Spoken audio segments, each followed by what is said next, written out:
Main ரோட்டில் கடை வைக்காமல் சந்துக்குள் வைத்தால் மக்களுக்கு எப்படி தெரியும் என்று பல அடுக்கடுக்கான கேள்விகளை கேட்டு அதிகாரிகளை திணறடித்துள்ளார் ஆட்சியர் ஷேக் அப்துல் ரகுமான்.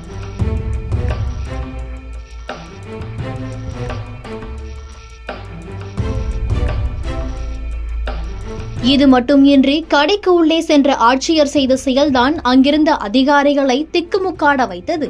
அங்கு நடந்தது என்ன என்பதை பார்க்கலாம்.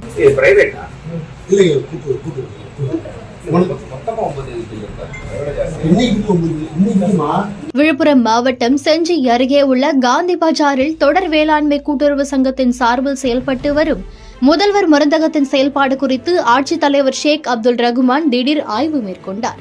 அப்பொழுது மருந்தகத்தின் உள்ளே சென்ற ஆட்சியர் விற்பனை நடைபெறுவது குறித்து அங்கிருந்த கணினியில் ஆய்வு செய்தார். யார் யாரெல்லாம் வருகிறார்கள், என்னென்ன மருந்துகளை மக்கள் கேட்கிறார்கள் என்பதை தெளிவாக எழுதி வைக்க அறிவுறுத்திய அவர் இரவு 9 மணி வரை மருந்தகத்தை திறந்து வைக்கவும் அறிவுறுத்தினார். இதற்கிடையில் மருந்தகத்திற்கு வந்த ஆட்சியர் அதனை பார்த்த அடுத்த நொடியே மெயின் ரோட்டில் கடை வைக்காமல் ஆளே வராத சந்துக்குள் கடை வைத்தால் மக்களுக்கு எப்படி தெரியும் என பல அடுக்கடுக்கான கேள்விகளை கேட்டு அதிகாரிகளை திணறடித்தார். முதல்வரின் மருந்தகத்திற்குள் திடீரென ஆய்வுக்கு சென்ற ஆட்சியர் அங்கிருந்த அதிகாரிகளை நோக்கி சரமாரி கேள்வி கேட்கும் வீடியோ காட்சிகள் வைரலாகி பொதுமக்கள் மத்தியில் வரவேற்பை பெற்று வருகிறது.